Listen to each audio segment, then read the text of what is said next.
Hello. हाँ सोना बोला। का हो 2 साल प्यार कैला हो गई। अरे शादियों विवाह के बात करबा अपना बाबूजी से। बाबूजी से तो बात कोई ले बनी, लेकिन बड़ा लंबा लिस्ट बनले बने। क्या प्यार भी करोगे और दहेज भी लोगे? वैसे पापा जी क्या क्या लिस्ट बनाए हैं? 10 लाख नगद गहना आहार, 10 लाख के चाही चढ़े के कार, अरे देवे के पड़ी दहेज। का दहेज लगेगा? ना तो फ्री में बियाह कर लेबू।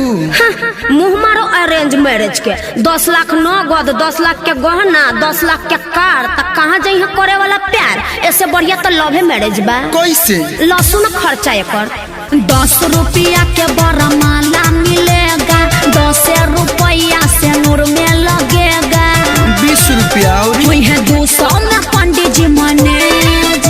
अरे टोटल 220 शादी संपन्न। अब मुँह का ताकत बढ़ो।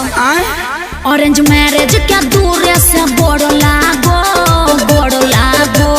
ठीक है कहतरू, जागो ग्राहक जागो, लड़की लेकर भागो। प्यास गलत कर रहे हो, समाज में गलत असर पड़ेगा। Bachchan ji line change. ओके। जागो ग्राहक जागो, अपनी वाली को लेकर भागो। जियो व्यास, सही जा रहे हो। Mixed by Dilkash।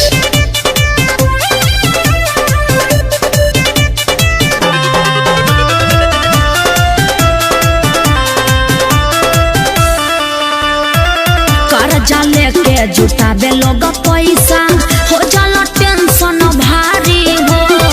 तब बियाह नहीं निमन से होला, हो जाला मारा मारी हो। पंडित जी कौन मंत्र पढ़िए पता ना चली। लव मैरिज में इचको ना हो खेला तू, बैंड बजाना बाराती हो जलायो सही फूल। लीजिए हो गया गठबंधन। लागत कि अब तहरा समझ में आ गई। साचो बहुत फायदा बा। फायदा बानो नहीं केहू से कुछ मांगो।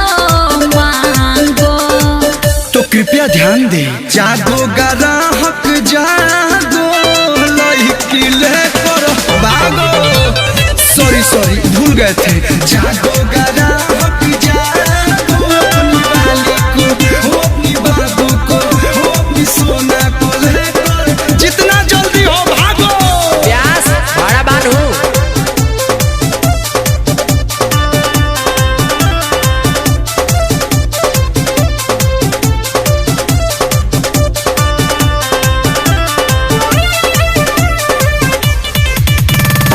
सटे कटे में सब हो जाता, चले न केहू के पाता हो। ये तो है। लइका लइकी समझ ले अपने, झूठे न कोई ही तो नाता हो। न भोज न भात न कोनो बारात। बात बुझ गईले कलू आया जय बच्चन, यही तरी शादी होता है घरी भाना भन। चोट मंगनी आ पट बिया। अब लागता कि तू पूरे समझ गईला। फायदा तो बोले नु बा लव मैरिज में। चलो पंडित जी के गोड़ लागो। शुभ काम में देरी का।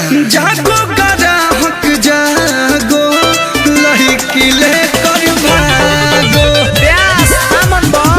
चाम के जी भला पटा जाता।